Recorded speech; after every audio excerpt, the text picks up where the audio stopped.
Have you ever caught yourself using the words fit, healthy, and well like they're all the same thing? Yeah, most of us do.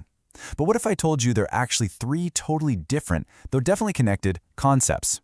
Okay, let's jump right in and unpack what it really means to be fit, to be well, and to be truly healthy. So, let's start with the big one. Are you truly well? You know, it's easy to look at someone with a great physique and think, wow, they must have it all together. But as we're about to see, looking good on the outside doesn't automatically mean everything's great on the inside. The real story is way more interesting and a whole lot deeper. And here's where the confusion starts for a lot of us. The common view? Fitness is all about what you see in the mirror. But from a doctor's point of view, it's not about appearance at all. It's about how well your internal systems, your heart, your lungs, everything are actually functioning. It's all about what's happening under the hood, and that's a huge difference. Okay, so let's build from the ground up, starting with the most tangible piece of this puzzle, physical fitness. Think of this as the foundation for everything else, and it isn't just one thing either. It's actually built on 5 key pillars that together define what your body's capable of doing.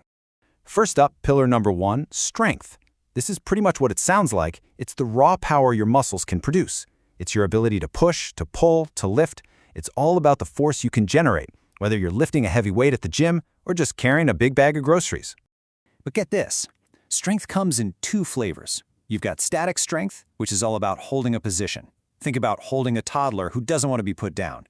Then you've got dynamic strength, which is about exerting force while you're moving, like when you're knocking out a set of push-ups. We need both of these every single day. All right, moving on to our second pillar, speed. This one seems pretty simple, right? It's how fast you can move. But it's not just about winning a sprint. It's about quickness in everything you do, which is super important in sports and honestly just for reacting to stuff in everyday life, like catching something before it falls. And just like strength, speed has different layers. There's reaction speed. That's you snatching your phone midair before it shatters on the floor. There's movement speed, which is a single explosive action like kicking a soccer ball. And then there's acceleration speed, that burst from 0 to 60, which is absolutely critical for athletes. Pillar number 3 is a big one, endurance. Think of this as your body's personal battery life. It's your ability to just keep going without getting exhausted.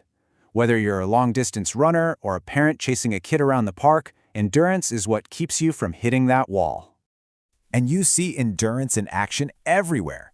It's the engine that lets a marathoner finish the race, a cyclist power up a huge hill, or a basketball player keep sprinting down the court in the final minutes of a game. It's all about sustaining that performance. Next up, we have flexibility. Now, this is all about the range of motion you have in your joints. Being flexible is a game changer. It helps you avoid injuries, it can seriously improve your posture, and it just makes all your movements smoother and more efficient. And that brings us to our final pillar of fitness, coordinative ability. This is the cool one. This is where strength, speed, and endurance all come together in a perfectly controlled symphony of movement. You know, when a cricketer hits one of those wild helicopter shots? That's not just one thing. It's perfect timing, precision, and power all working together in harmony. That's coordinative ability. Okay, so we've got the body's physical side covered, but that's honestly just one piece of a much bigger puzzle. Now we need to zoom out and talk about wellness. And wellness isn't a state you achieve, it's an active, ongoing process. It's about the choices you make every day for a healthy and fulfilling life. So the first dimension of wellness is, you guessed it, physical wellness. This is where our whole conversation about fitness fits right in. It's about your body's health, sure, but also your appearance and your posture. It's really the platform that all the other dimensions of wellness are built on. Next up, emotional wellness. This is all about your inner world. How well do you understand your own feelings? How do you cope when life throws you a curveball?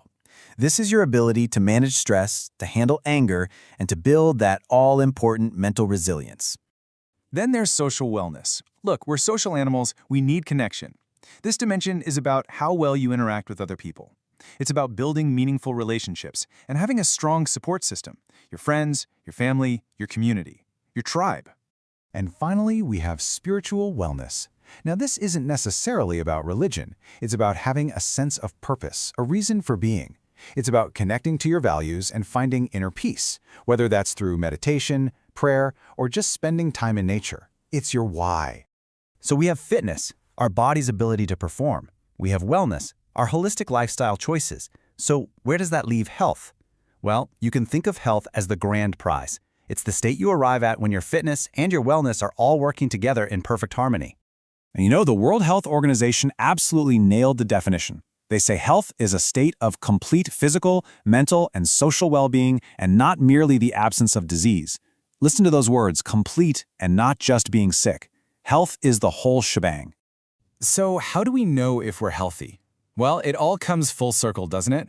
The key signs of good physical health are built directly on those pillars of fitness we talked about.